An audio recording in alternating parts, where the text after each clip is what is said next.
Hidup TV mempersembahkan Oase Rohani Katolik yang dibawakan oleh para imam Keuskupan Agung Jakarta. Selamat menyaksikan. Halo sahabat Oase Rohani Katolik yang terkasih, apa kabarnya Anda semua hari ini? Semoga kita semua dalam keadaan baik dan penuh dengan sukacita. Senang sekali hari ini saya Lili Teja dapat menemani Anda semua dalam acara Oase Rohani Katolik.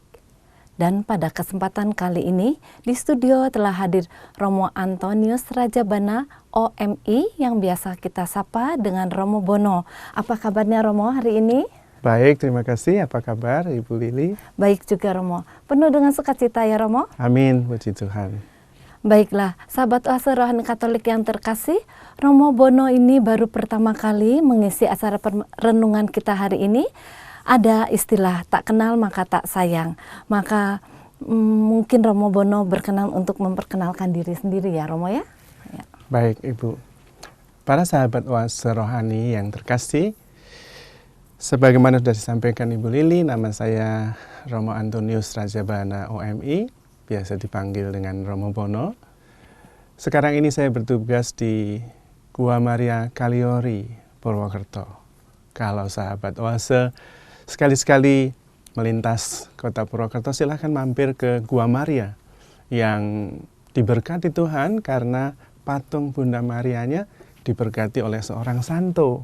Oh ya? Yaitu Santo Yohanes Paulus yang kedua pada waktu beliau datang ke Indonesia.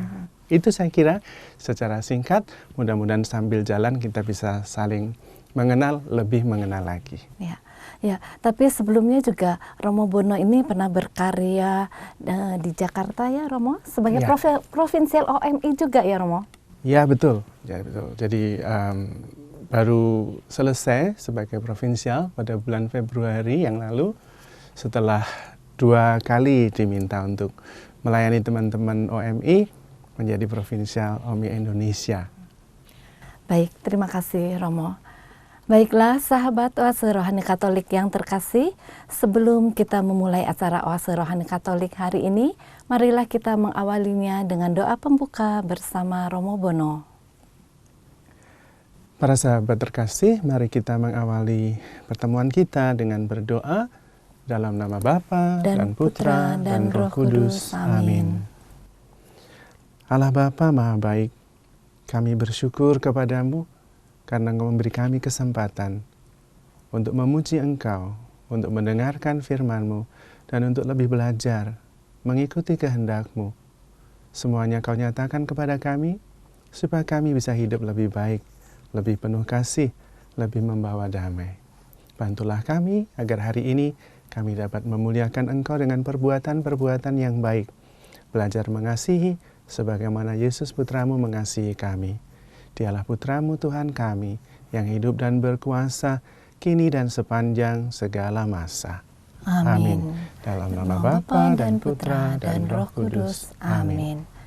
Sahabat Oase Rohani Katolik yang terkasih, marilah sekarang kita menyiapkan hati untuk mendengarkan bacaan liturgi hari ini. Bacaan pertama diambil dari surat pertama Rasul Yohanes, bab 4 ayat 19 sampai dengan bab 5 ayat 4. Saudara-saudaraku terkasih, kita harus mengasihi Allah, karena Allah lebih dahulu mengasihi kita. Jikalau seorang berkata, "Aku mengasihi Allah," tetapi membenci saudaranya, ia adalah seorang pendusta. Karena barang siapa tidak mengasihi saudaranya yang ia lihat, tidak mungkin ia mengasihi Allah yang tidak ia lihat. Dan inilah perintah yang kita terima dari Dia. Barang siapa mengasihi Allah, ia harus juga mengasihi saudaranya.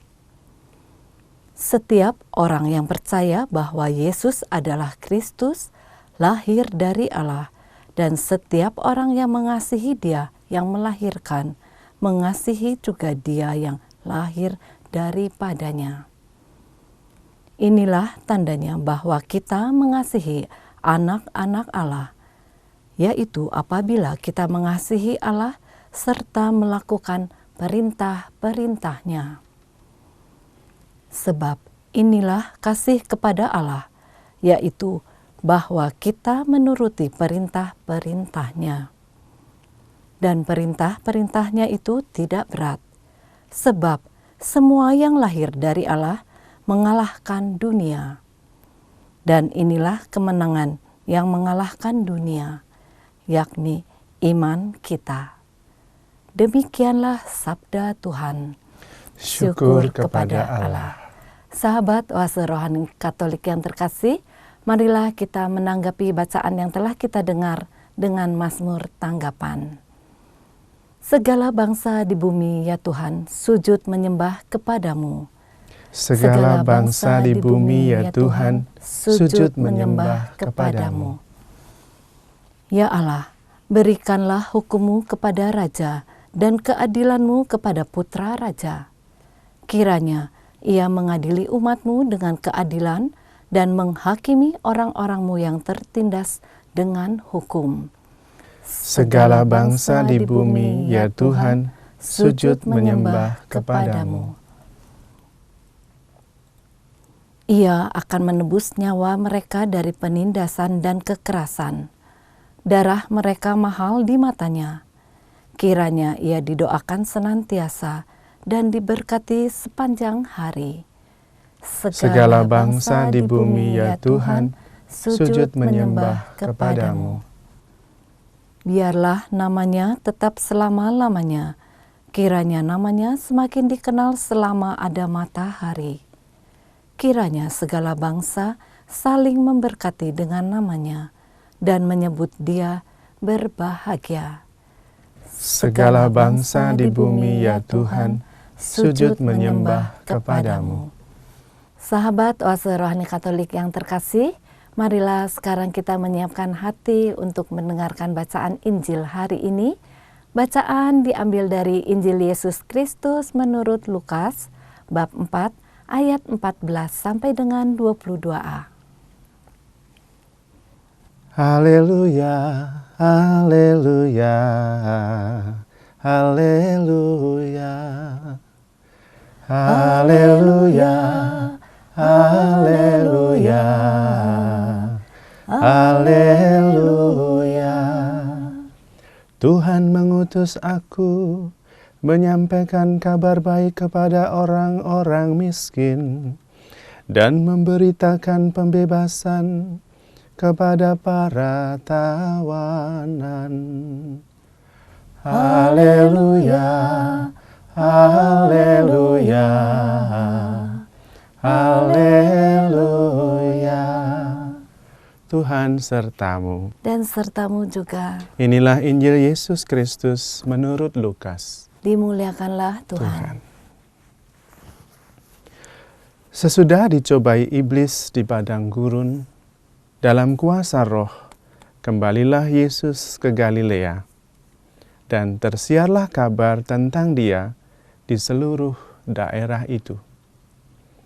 Selama di situ, Ia mengajar di rumah-rumah ibadat di situ, dan semua orang memuji Dia. Lalu Ia datang ke Nazaret, tempat Ia dibesarkan. Dan menurut kebiasaannya pada hari Sabat, Ia masuk ke rumah ibadat, lalu berdiri hendak membaca dari Alkitab. Kepadanya diberikan kitab Nabi Yesaya, dan setelah membukanya, Ia menemukan nas di mana ada tertulis, Roh Tuhan ada padaku, oleh sebab Ia telah mengurapi aku untuk menyampaikan kabar baik kepada orang-orang miskin. Dan Ia telah mengutus aku untuk memberitakan pembebasan kepada orang-orang tawanan dan penglihatan bagi orang-orang buta, untuk membebaskan orang-orang yang tertindas, untuk memberitakan tahun rahmat Tuhan telah datang. Kemudian Yesus menutup kitab itu, mengembalikannya kepada pejabat, Lalu ia duduk, dan mata semua orang dalam rumah ibadat itu tertuju kepadanya. Lalu Yesus mulai mengajar mereka, katanya, "Pada hari ini genaplah nas tadi sewaktu kamu mendengarnya." Semua orang itu membenarkan dia, dan mereka heran akan kata-kata indah yang diucapkannya. Demikianlah Injil Tuhan. Terpujilah Kristus. Sahabat Oase Rohani Katolik yang terkasih, baru saja kita mendengarkan bacaan Injil untuk hari ini. Romo Bono, kiranya kabar sukacita apa yang dapat dibagikan pada hari ini dari bacaan pertama, Romo? Dari bacaan pertama, kita sungguh bersyukur karena firman Tuhan mengajak kita untuk melihat cinta kita kepada sesama, cinta kita kepada Allah. Ya. Dan di situ cinta kepada sesama justru dipakai sebagai ukuran untuk melihat cinta kita kepada Allah. Itu pesan yang kurang lebih disampaikan dari bacaan yang pertama. Jadi maksudnya begini Kak Romo, mengasihi Tuhan dan sesama itu adalah perintah Allah yang utama dan merupakan intisari dari ajaran Yesus, yaitu sang kebenaran ilahi, begitu Romo? Benar sekali. Jadi perintah utama menurut Tuhan Yesus sendiri adalah mengasihi Allah dan mengasihi sesama. Tetapi memang mengasihi Allah itu harus dilihat dalam kenyataannya, mengasihi sesama. Mengapa? Karena mencintai Allah itu mudah. Dalam arti karena Allah itu maha besar, Allah itu maha baik, Allah Tuhan itu maha kuasa. Maka ada semacam gerakan otomatis untuk mengasihi Tuhan. Tetapi mengasihi sesama lain cerita. Ya. Jadi ketika kita mengasihi sesama, tidak selalu bisa seperti kita mengasihi Tuhan. Dan kalau kita tidak mampu mengasihi sesama, sebetulnya kita juga tidak bisa mengasihi Tuhan. Seperti dikatakan di sini, kalau mengasihi sesama yang kelihatan tidak bisa, apalagi mengasihi Allah yang tidak kelihatan. Ya. Tapi kenapa ya Romo, Tuhan ini menyamakan antara kasih Allah itu dengan mengasihi sesama, Romo? Ya, baik sekali. Karena sebetulnya kasih itu memang satu. Dan justru kasih kepada Allah mestinya juga kasih kepada sesama. Bahkan kasih kepada Allah itu baru kelihatan kalau kita mengasihi kepada sesama kita. Karena semua dikasihi oleh Allah. Seperti misalnya Bu Lili dikasihi Tuhan, saya dikasihi Tuhan. Tapi kalau kemudian saya tidak mencintai atau tidak suka dengan Ibu Lili, berarti saya tidak mencintai Allah yang menciptakan Bu Lili dan saya, yang juga mencintai saya dan mencintai Bu Lili juga. Betul. Ya, seperti itu. Ya, tapi sebenarnya kalau kita lihat gitu ya Romo, itu kan beda antara status dan martabat manusia dengan Tuhan itu berbeda ya Romo. Betul, ya? Betul sekali, betul sekali. Tuhan itu maha tinggi, maha kuasa, maha baik, dan tentu juga lebih mudah bagi kita mengasihi.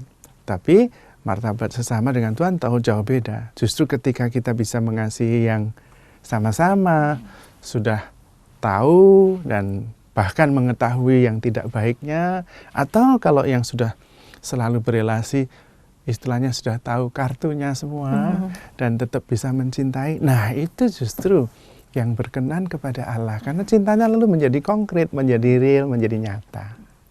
Ya, kalau kita mencintai sesama kita Romo, yang sudah dekat dengan kita, yang tidak mungkin tidak pernah ada masalah dengan kita, itu mungkin lebih mudah ya Romo ya. Betul. Dibandingkan kalau kita harus mencintai sesama kita dengan tanda petik misalnya pernah ada masalah dengan kita.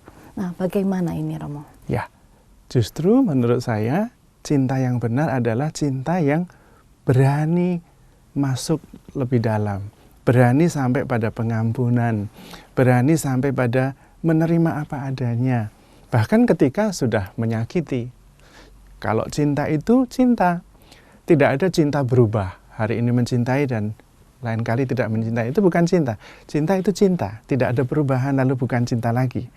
Dan justru di situ Cinta yang benar adalah cinta yang sampai, kalau menurut Ibu Teresa dari Kalkuta, cintailah sampai sakit. Nah, disitulah cinta yang membutuhkan pengorbanan, cinta yang benar, cinta yang sungguh-sungguh masuk, sungguh-sungguh pemberian diri yang komit, ya, tidak berubah-ubah, yang setia, yang selamanya. Sekali mencintai, tetap mencintai. Jadi jangan ada cinta palsu ya Romo? Ya, benar. Cinta yang dimaksud oleh Tuhan adalah cinta yang memang mempunyai kualitas setia, mempunyai kualitas ikhlas berkorban. Itulah cinta yang dimaksud oleh Tuhan, dan itu adanya hanya di dalam cinta manusiawi, dalam arti antar manusia.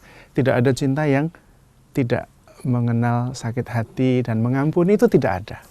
Itu. Nah Romo, bagaimana Romo supaya kita bisa memiliki kasih dalam kebenaran, Romo? Itu pertanyaan yang sangat baik. Mencintai itu harus belajar, tidak otomatis. Banyak yang berpikir kalau sudah berumur 18 atau 20 itu berarti sudah bisa mencintai, dan karena itu sudah bisa menikah. Padahal tidak. Mencintai tidak otomatis. Mencintai itu keterampilan yang harus dilatih terus-menerus, bukan pengetahuan. Contoh utamanya begini, mungkin menjadi lebih jelas. Yang disebut dengan keterampilan itu harus dilatih. Mencintai itu keterampilan seperti berenang. Berenang itu tidak bisa belajar berenang pergi ke perpustakaan, baca buku tentang berenang, tapi tidak pernah masuk ke kolam renang. Meskipun sudah selesai, saya sudah selesai belajar tentang berenang, kok saya tidak bisa berenang ya? Lah karena tidak pernah masuk ke kolam renang. Saya sudah pernah belajar dan sudah masuk kolam renang, tapi kok belum bisa berenang ya? Berapa kali? 1 kali. Ya tidak bisa. Mencintai seperti itu. Mencintai itu harus dilatih, dilatih, dilatih, dilatih terus. Sampai kapan? Sampai Tuhan memanggil kita. Mencintai itu adalah keterampilan yang harus terus dilatih, tidak otomatis dan terus-menerus seumur hidup kita. Ada yang sampai meninggal, orang tidak bisa mencintai. Mengapa? Karena egois sekali. Lawan cinta itu bukan benci, tapi egoisme. Kalau kita mikir diri sendiri terus-menerus, kita tidak bisa mencintai. Mencintai itu berarti harus berlatih, mati raga. Tuhan mengatakan menyangkal diri, memikul salib. Nah, itulah latihan mencintai. Harus berani menyangkal diri, memindahkan pusat hidupnya. Dari yang semula pusat hidupnya saya, dipindahkan menjadi pusat hidupnya orang lain, orang yang kita cintai. Dan itu harus dilatih, tidak otomatis. Membutuhkan latihan terus-menerus dan rahmat Tuhan. Ya, jadi belajar mencintai itu tidak bisa instan. Ya, tidak Romo? bisa, tidak bisa. Jadi harus memang sungguh-sungguh, termasuk harus berani mengambil komitmen. Menurut saya latihan pertamanya adalah membuat keputusan bahwa saya, contohnya ya, saya akan mencintai Ibu Lili. Saya putuskan itu, komit. Lalu saya investasi untuk memperhatikan, mendengarkan, dan mengampuni. Karena pasti nanti ada salah paham. Tapi saya tidak pernah akan pergi. Mencintai berarti never give up. Mengambil keputusan untuk setia mencintai apapun yang terjadi. Malah saya mengusulkan, salah satu ciri kita sungguh-sungguh mencintai, yaitu ketika kita berani BBM. Apa itu BBM, Romo? BBM itu berantem bikin mesra. Berantem bikin Ya, mesra. kalau kita sudah berani berantem dan tetap setia tidak pergi, itu benar-benar mencintai. Banyak loh yang mengatakan begini, saya tidak mau repot lagi lah, saya sudah tahu pasangan saya itu pasti tidak akan berubah. Daripada saya ribut, saya diam aja. Komunikasi sudah berhenti. Betul. Tapi kalau berani mengungkapkan isi hati, perasaan, dan tetap setia, nah itu akan membuat menjadi lebih mesra. Tapi ada aturannya BBM itu. Aturan pertama, pada waktu berantem, jangan pertanyakan relasi.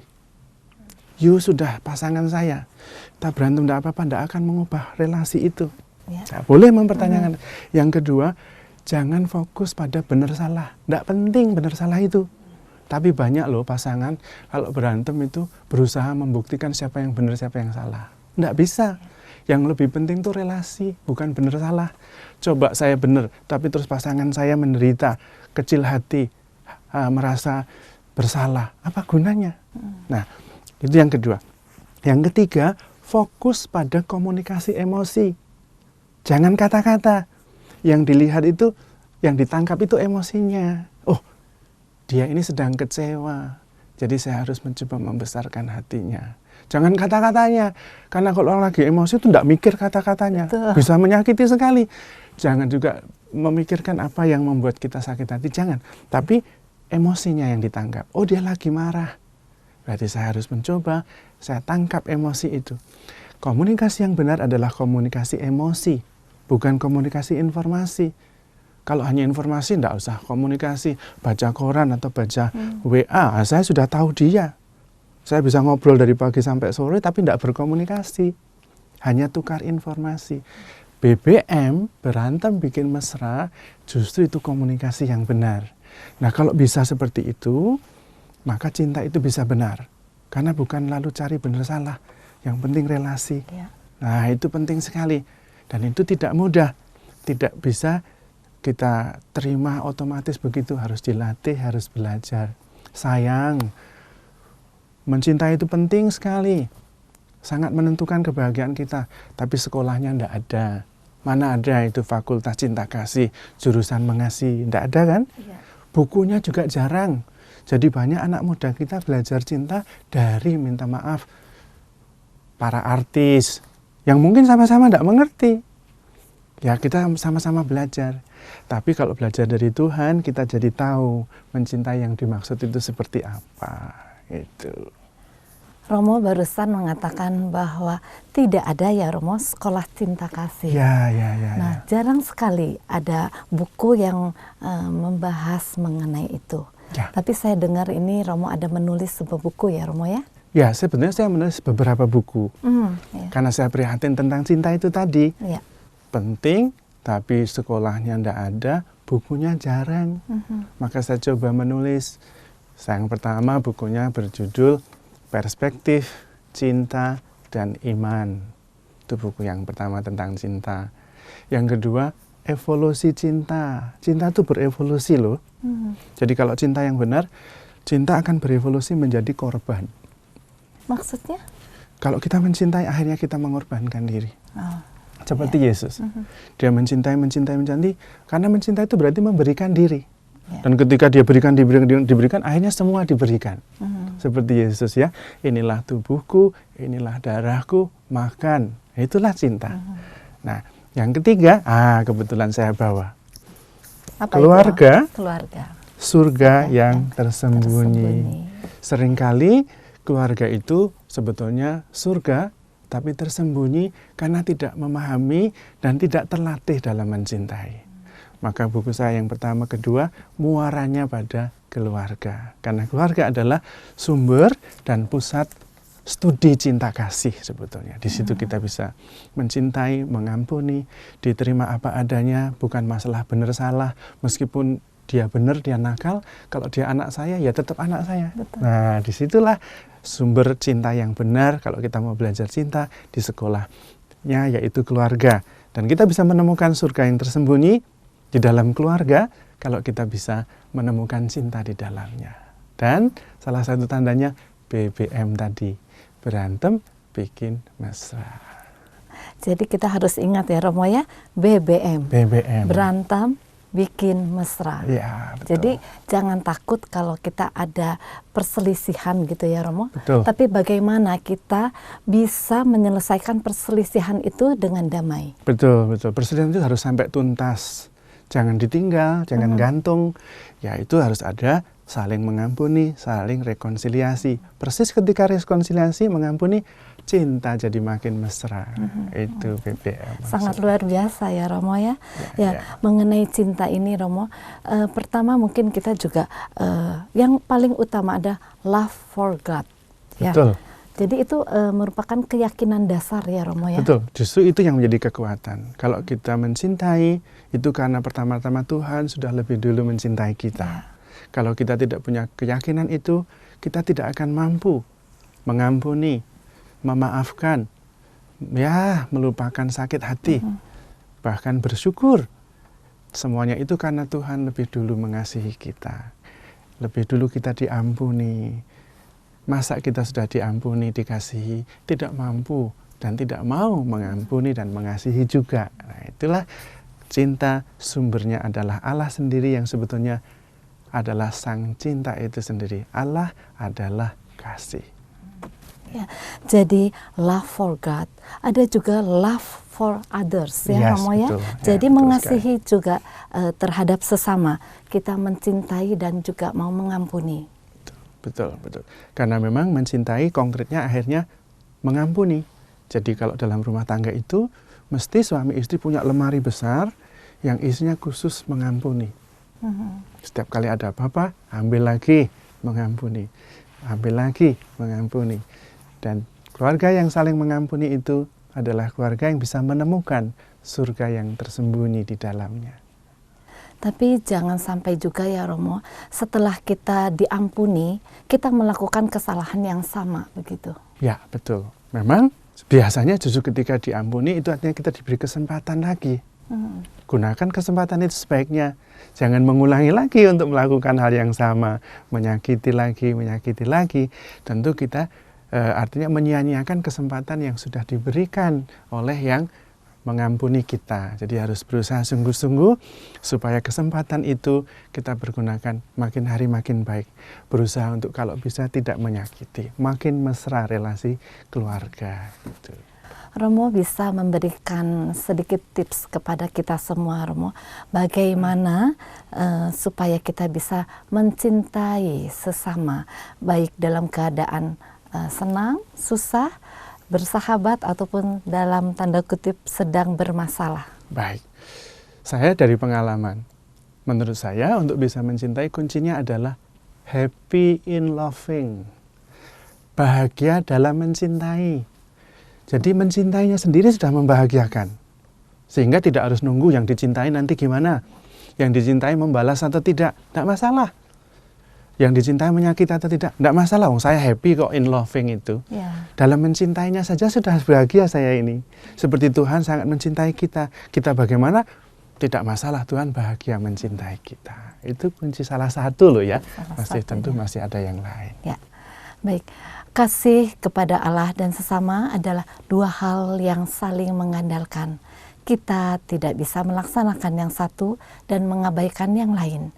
Bukti bahwa kita mengasihi Allah adalah mengasihi sesama dan melaksanakan segala perintahnya. Sahabat Oase Rohani Katolik yang terkasih, kita akan jeda sejenak untuk merenungkan apa yang telah disampaikan oleh Romo Bono.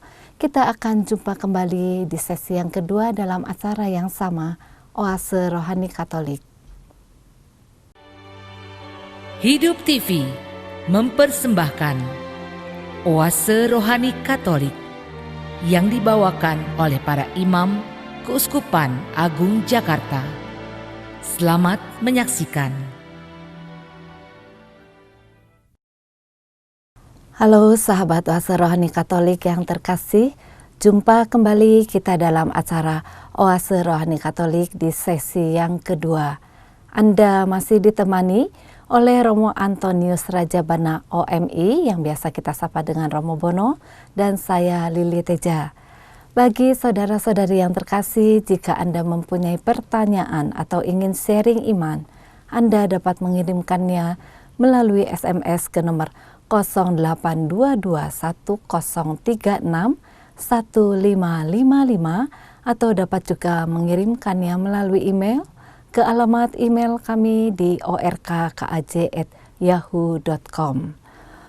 Romo Bono, di sesi yang kedua ini kiranya Romo berkenan untuk mengulang sedikit Romo apa yang telah disampaikan dari sesi yang pertama tadi. Baik, sahabat Oase Rohani yang terkasih, tadi kita sudah mendengar bagaimana Tuhan mengajak kita untuk hidup dalam cinta kasih. Tetapi untuk mengasihi itu kita membutuhkan cinta dari Tuhan dan harus konkret dalam cinta kepada sesama. Dan mencintai adalah sebuah keterampilan yang harus dilatih terus-menerus. Harus investasi waktu, tenaga, energi yang lebih banyak sampai bisa kita mengatakan kita sudah sampai di sana kalau kita sudah berani BBM. Berantem yang bikin mesra, yaitu mengkomunikasikan emosi-emosi dan bukan hanya informasi. Kita berani menangkap emosi yang disampaikan dan kemudian setia untuk terlibat sepenuhnya dalam relasi, dalam komunikasi, terutama dengan orang-orang yang dekat, yang sungguh dipercayakan Tuhan untuk kita kasihi. Baik, terima kasih Romo Bono. Nah sekarang Romo, kabar sukacita atau inspirasi apa yang dapat disampaikan dari bacaan Injil hari ini Romo? Baik, sahabat Oase Rohani Katolik yang terkasih, Injil hari ini tentu masih berkaitan dengan bacaan yang pertama tentang kasih. Tetapi lebih khusus dalam Injil hari ini, Tuhan menyatakan visi misi hidupnya. Dia menyatakan apa yang memang dipercaya, misi yang dipercayakan oleh Bapanya kepada Tuhan Yesus. Dan yang utama untuk melaksanakan visi itu, Yesus pertama-tama mengatakan bahwa ia digerakkan oleh Roh Kudus. Hidupnya didorong, disemangati oleh Roh Kudus, bukan oleh keinginan-keinginannya sendiri. Sebenarnya Romo, apa sih pentingnya hidup itu dengan visi Romo? Hidup dengan visi itu membuat kita menjadi lebih terarah. Kita jelas mau kemana. Kemudian juga kita bisa membuat prioritas-prioritas sesuai visi itu, karena kita sudah menetapkannya. Dan tentu visi itu kemudian sungguh-sungguh membuat kita lebih punya pengharapan, karena kita sudah jelas kita mau kemana. Visi itu gambar ya. Gambar yang ada di depan sana. Nanti kita akan menjadi seperti itu. Sehingga kita bisa selangkah demi selangkah mencoba menyusun mosaik supaya gambarnya itu menjadi seperti yang kita harapkan. Itu keuntungannya kalau hidup kita itu mempunyai visi yang jelas. Lalu apa Romo artinya visi hidup Yesus sendiri? Di dalam Injil, Yesus sendiri dengan jelas mengatakan bahwa visinya adalah menyampaikan kabar baik kepada orang miskin, memberikan pembebasan kepada orang-orang yang tertawan, juga memberikan keselamatan, ya, kabar keselamatan, terutama kepada mereka yang tertindas. Itu yang ada di dalam ayat yang ke-18 itu dan 19. Ya. Nah, Romo, kita kembali ke bacaan Injil kita hari ini ya Romo, ya. Dari Injil Yesus Kristus menurut Lukas bab 4 ayat yang ke-18 dan 19 dikatakan, Roh Tuhan ada padaku, oleh sebab ia telah mengurapi aku untuk menyampaikan kabar baik kepada orang-orang miskin, dan ia mengutus aku untuk memberitakan pembebasan kepada orang-orang tawanan dan penglihatan bagi orang-orang buta, untuk membebaskan orang-orang yang tertindas, untuk memberitakan tahun rahmat Tuhan telah datang. Apa maksud dari ayat ini, Romo? Ya, itulah gambaran yang menurut Yesus sendiri menjadi visi hidupnya. Dia memang datang untuk membawakan kabar baik kepada orang miskin. Apa kabar baiknya? Tentu bukan kemudian orang miskin jadi kaya semua. Tetapi orang miskin tetapi menerima bahwa meskipun dia miskin, juga yang kaya itu mempunyai martabat luhur sebagai manusia, sebagai pribadi yang sangat dicintai Tuhan. Nah, itulah yang disampaikan. Juga kabar keselamatan, bahwa orang miskin pun juga diselamatkan. Siapapun diselamatkan. Karena itu, kemiskinan ataupun kemalangan sebetulnya tidak harus membuat setiap pribadi merasa hancur atau tidak dicintai. Tetapi dia harus ingat bahwa dia mempunyai martabat yang luhur. Kemudian, memberikan pembebasan kepada orang tawanan. Bukan berarti orang yang dipenjara keluar semua, tetapi banyak orang masih tertawan oleh egoismenya sendiri, tertawan oleh rasa benci. Pasti ada di antara kita yang masih belum memaafkan. Itu juga kita tertawan ya, terbelenggu oleh dendam, terbelenggu oleh harga diri yang terlalu rendah, sehingga melihat dirinya tidak berarti, lalu melihat orang lain juga tidak berarti. Nah, Tuhan datang membawakan pembebasan, bahwa yuk Anda semua itu bermartabat, bukan orang tidak berharga. Cinta kasih dan pengampunan itu bisa membebaskan, korban itu bisa menyelamatkan.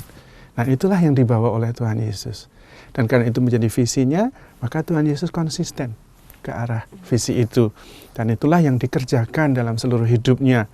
menyatakan martabat yang luhur bahwa engkau dikasihi Allah, engkau harus hidup dalam cinta kasih, karena itu yang bisa membebaskan dari dendam, dari kebencian, menyembuhkan juga, karena ternyata juga banyak sekali penyakit yang disebabkan bukan oleh virus dan bakteri, tapi oleh pikiran yang negatif, oleh perasaan tidak dicintai, oleh perasaan putus asa.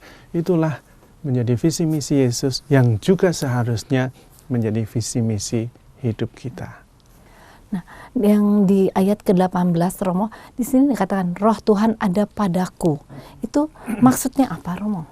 Ya, ini maksudnya bahwa Yesus selalu digerakkan oleh Roh. Tidak digerakkan oleh pikiran-pikirannya sendiri. Dan itu penting. Dan ternyata kita bisa melihat apakah kita digerakkan oleh Roh atau oleh keinginan kita sendiri. Ciri-cirinya apa, Romo? Ciri-cirinya orang yang digerakkan oleh Roh Kudus itu selalu positif. Tidak pernah negatif. Karena Roh Kudus selalu mengajarkan yang positif, yang baik. Jadi kalau kita misalnya berdoa, mikir, aduh nanti bisa enggak ya? Apakah dia bisa setia atau tidak ya? Lalu malah kita pusing, pasti bukan dari Roh Kudus. Kalau dari Roh Kudus itu, meskipun kita punya masalah besar, sulit sekali, tapi dalam doa kita mengatakan dan Tuhan mendengar, kemudian Tuhan menjawab, jangan khawatir, masalahmu besar, tapi cintaku lebih besar. Nah itu pasti dari Roh Kudus, karena Roh Kudus selalu positif, tidak pernah negatif. Maka gampang, coba teliti. Ketika kita berdoa, kita mengambil keputusan, hati kita jadi tenang, kemudian kita ada yang positif, itu pasti dari Roh Kudus. Nah, itu penting sekali.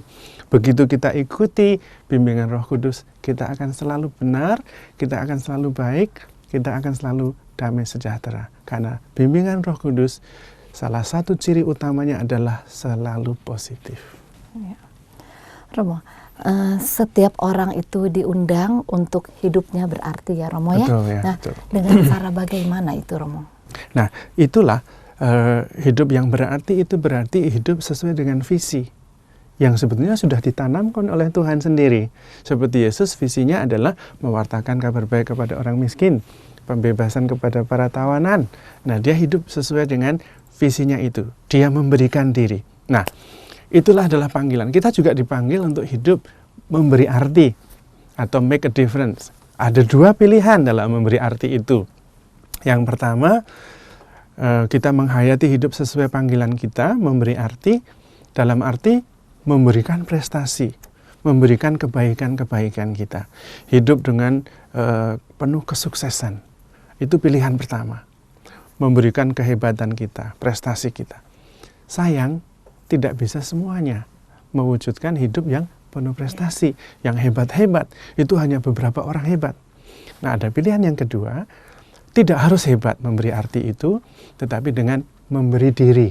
Nah, itu yang memberikan diri sepenuhnya untuk saudara-saudari kita. Itu juga panggilan kita. Mungkin Romo punya contoh dengan memberi diri itu, Romo. Baik, ya, benar. Memang mungkin ini masih abstrak, tapi ada contoh yang sangat bagus. Bagaimana cara membedakan atau bagaimana untungnya melihat perbedaan antara memberi prestasi dan memberikan diri. Contoh utamanya adalah yang sangat sering kali saya ungkapkan beberapa kali dalam berbagai kesempatan adalah keberhasilan sebuah paduan suara. Ada sebuah paduan suara yang sangat bagus, sangat hebat, tetapi justru ditentukan oleh seorang ibu yang malah tidak bisa nyanyi. Kalau dia nyanyi, malah bubar kornya. Bagaimana itu, Romo?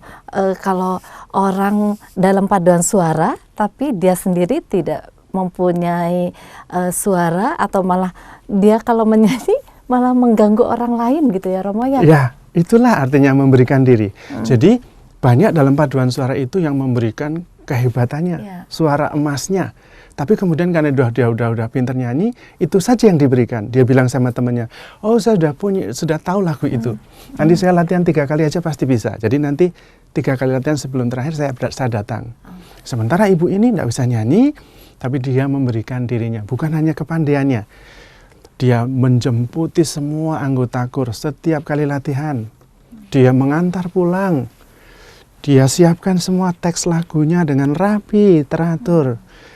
Bahkan dia siapkan minuman, beras kencur atau apa itu yang membuat suara jadi bagus.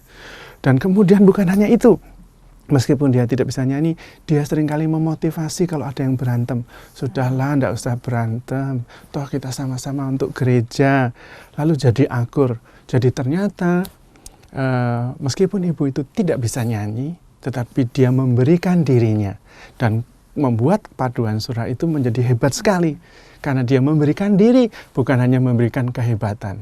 Nah, kita semua bisa memberi arti, bukan dengan memberikan kehebatan kita saja, tetapi memberi diri.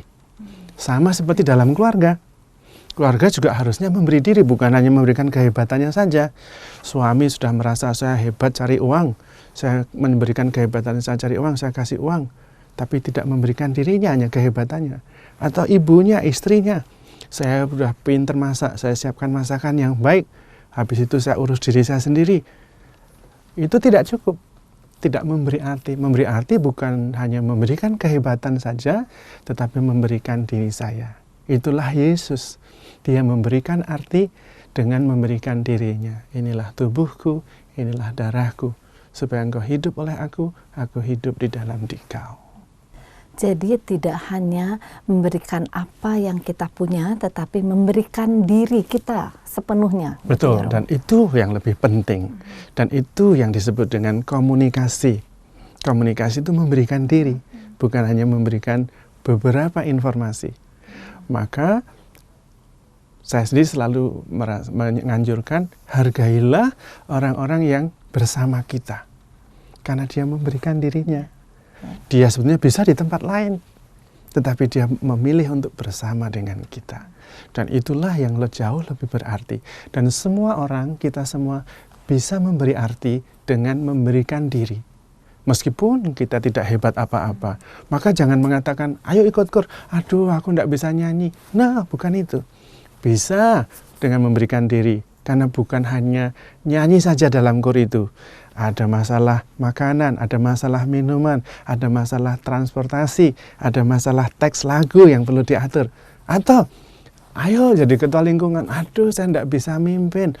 Tidak harus mimpin. Bisa minta tolong orang lain memimpin, tapi bisa membesarkan hati, bisa mengunjungi, bisa mencatat, bisa memberi diri. Kita semua bisa memberi arti dengan memberikan diri. Jadi istilahnya, Ibu yang tadi Romo ceritakan adalah orang yang berkarya di belakang layar ya. Betul. Romo ya. Kerja tanpa suara, tanpa kelihatan. Tetapi justru dia ternyata yang menentukan keberhasilan paduan suara itu.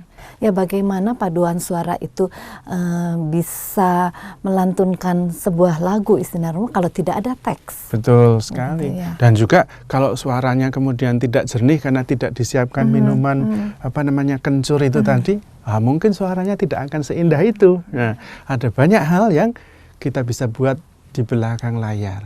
Sehingga sebetulnya kita bisa mengatakan tidak ada orang yang begitu miskin sehingga tidak bisa memberi sesuatu. Karena dirinya adalah kekayaan yang bisa diberikan dan bisa memberi arti. Ya, karena sekecil apapun yang kita punya, yang kita berikan kepada sesama ataupun kepada Tuhan, itu amat sangat berarti di mata Tuhan ya Romo. Betul, dan sebetulnya itulah yang dimaksud ketika kita hidup seperti Yesus punya visi. Hidup yang digerakkan oleh Roh. Karena punya visi, dia bisa memberikan dirinya. Nah, setiap pribadi berusaha mengenali kelebihan-kelebihannya, kekurangannya, tetapi tetap bisa memberikan dirinya. Seperti ibu tadi, dia tahu kekurangannya, tidak bisa nyanyi. Ya, bukan nyanyi yang dia berikan, tapi dia tahu dia punya kelebihan. Keikhlasan menjemput teman-teman untuk latihan kur. Nah, itu dia bisa berikan, yang mungkin orang lain tidak bisa. Nah, itulah dengan visi yang jelas, pengenalan diri yang sungguh dalam, kita bisa memberikan diri. Dan itu akan make a difference, akan membuat hidup lebih berarti, hidup kita juga hidup orang lain. Jadi boleh dikatakan intinya begini Romo, hendaknya kita ini menyadari akan apa yang menjadi kelemahan kita dan apa yang menjadi kelebihan kita. Betul. Nah, Romo bisa memberikan kita, karena kadang-kadang kita diri sendiri tidak begitu sensitif terhadap apa yang kita miliki itu Romo. Ya. Bagaimana supaya kita bisa lebih sensitif terhadap apa yang telah kita miliki, kelebihan ataupun kekurangannya itu? Baik, pertanyaan yang sangat baik. Dan itu sebenarnya pertanyaan kunci yang bahkan oleh filsuf zaman dulu, saya tidak ingat apakah Plato atau Socrates, yang mengatakan hidup yang tidak direfleksikan adalah hidup yang tidak layak untuk dihidupi. Maka kuncinya pada refleksi, berdoa. Disitulah juga yang disebut dengan hidup digerakkan oleh roh, yaitu merefleksikan diri sendiri, bagaimana suara hati berbicara, ada yang positif, ada yang negatif, dan mengenali diri sendiri. Disebut dengan hidup yang reflektif. Hidup yang refleksi itu artinya cermin sebetulnya, hidup yang bercermin.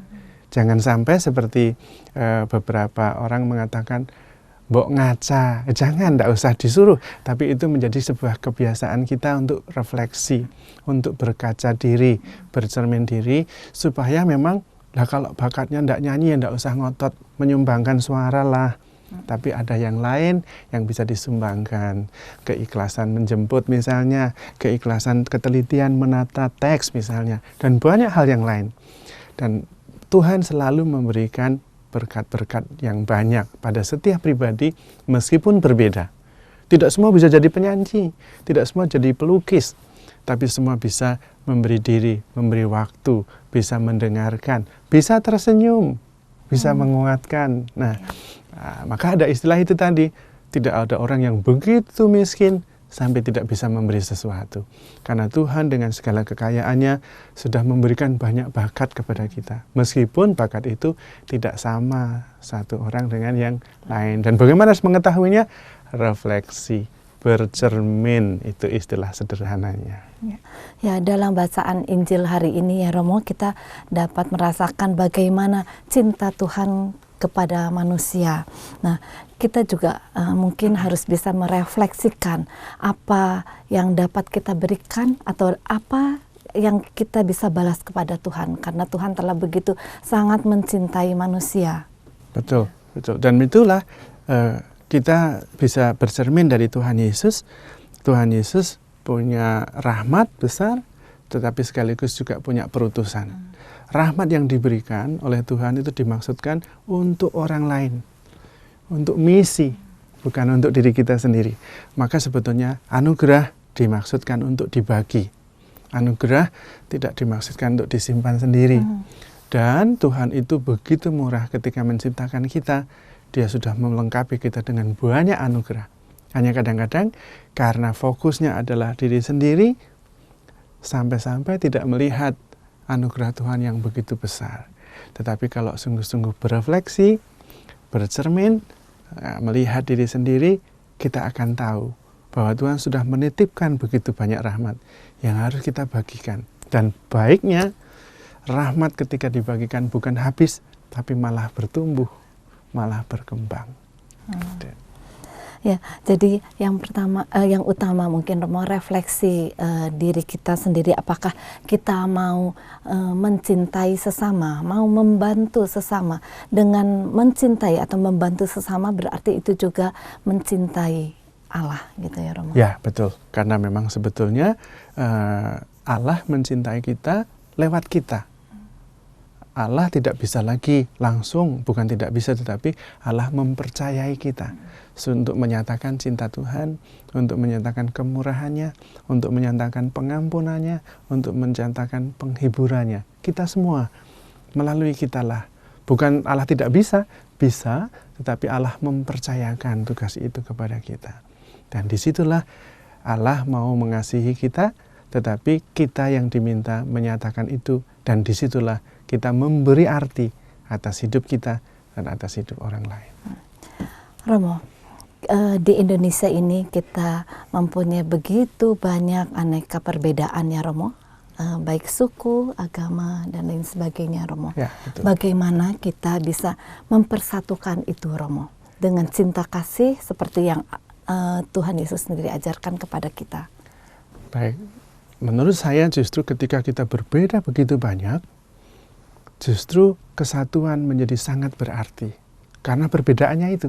Kalau hanya 1-2 bersatu, ya oke, tapi tidak kaya. Tapi bagaimana kita bisa bersatu? Kita bisa bersatu dengan menyadari bahwa semua perbedaan itu untuk membuat kita menjadi kaya, untuk membuat hidup kita menjadi penuh. Bukan untuk mengkotak-kotakkan orang, tetapi untuk menyatukan itu semua dan menjadi kekayaan yang indah. Dan persis sebetulnya perumpamaannya seperti mozaik.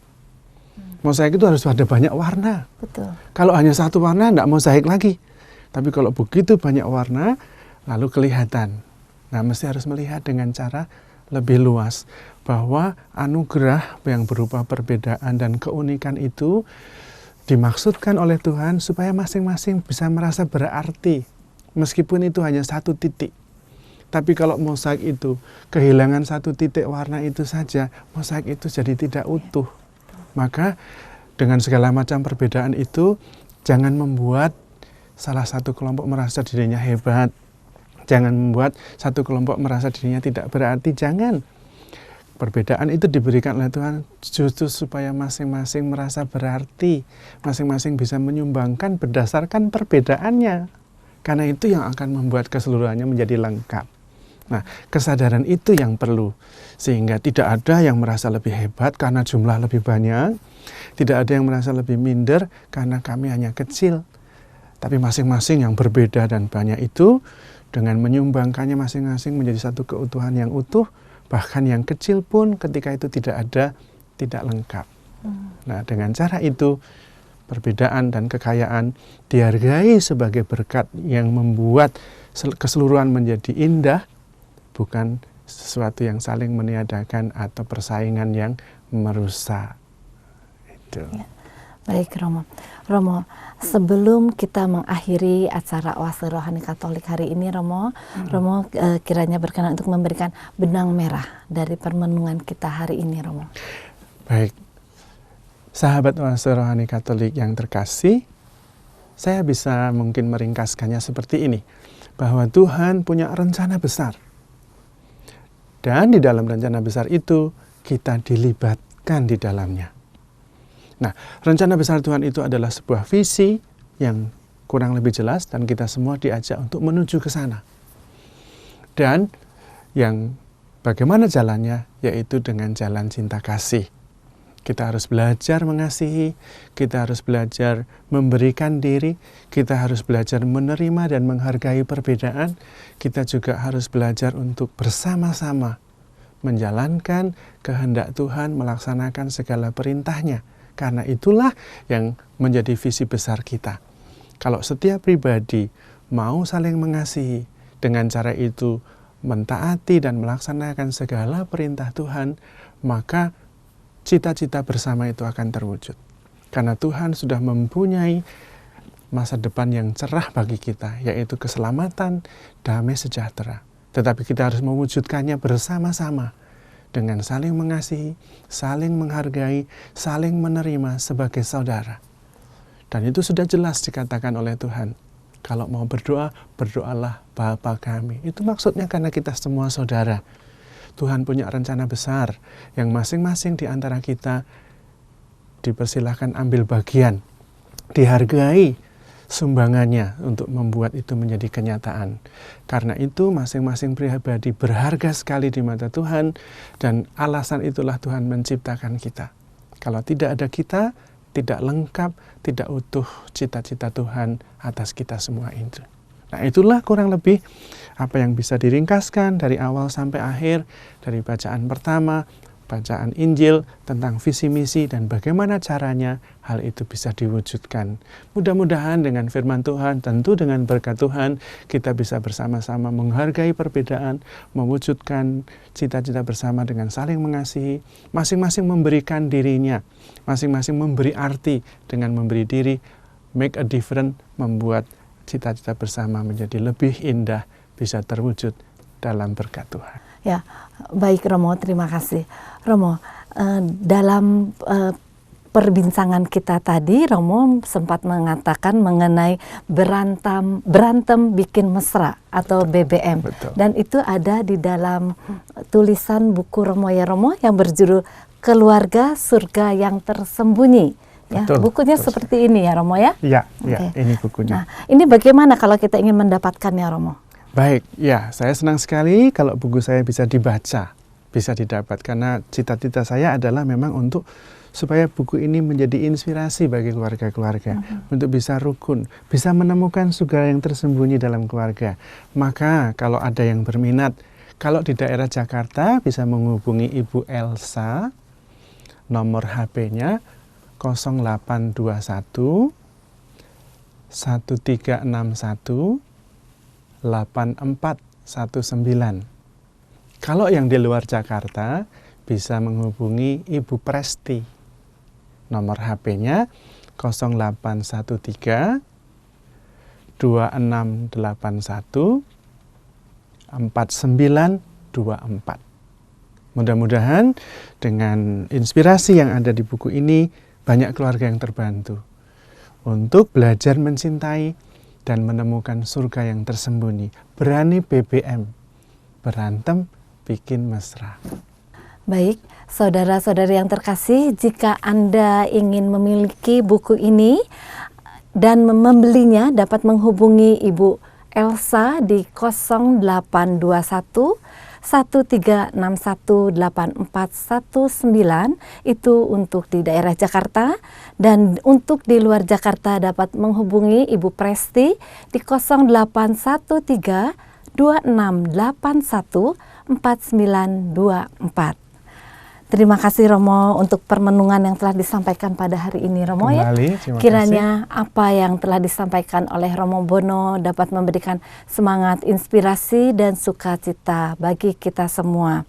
Romo, sebelum kita menutupnya, kita akan doa penutup dan mohon berkat ya Romo. Baik. Marilah berdoa. Allah Bapa Maha Baik, terima kasih karena Engkau setia menyelenggarakan hidup kami dengan bijaksana. Engkau membekali kami dan terus berfirman membimbing kami. Semoga kami setia dan meneladani serta melaksanakan perintah-perintah-Mu dan kami mendapatkan sukacita dan berkat berlimpah dari-Mu. Tuhan sertamu. Dan sertamu juga. Semoga kita semua selalu ada dalam bimbingan dan lindungan berkat Allah Tritunggal Maha Kudus, Bapa, Putra, dan Roh Kudus. Amin. Akhir kata, Romo Antonius Rajabana OMI dan saya Lili Teja mohon pamit undur diri. Marilah kita amalkan Pancasila. Kita berhikmat, bangsa bermartabat. Demikianlah oase rohani Katolik yang dibawakan oleh para imam Keuskupan Agung Jakarta. Tuhan memberkati.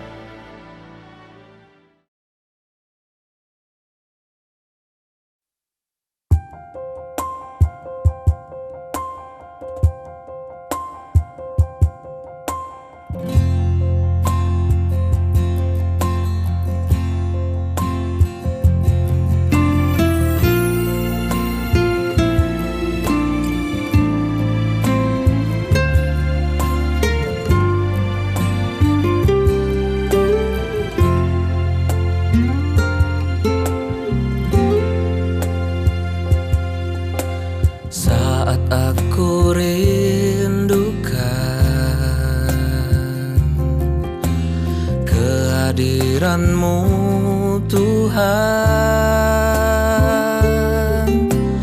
yang memberiku ketenangan dalam setiap jalan hidupku. Lalu aku berdoa dengan segenap jiwa, berharap datang kasih-Mu sekarang. Tuhan, Kau memberkatiku. Terima kasih, Kau yakinkanku bahwa Kau ada dan mengasihiku. Ku puji Engkau selama hidupku, tak lagi ku meragukan-Mu. terima kasih, kau yakinkanku bahwa kau ada dan mengasihiku.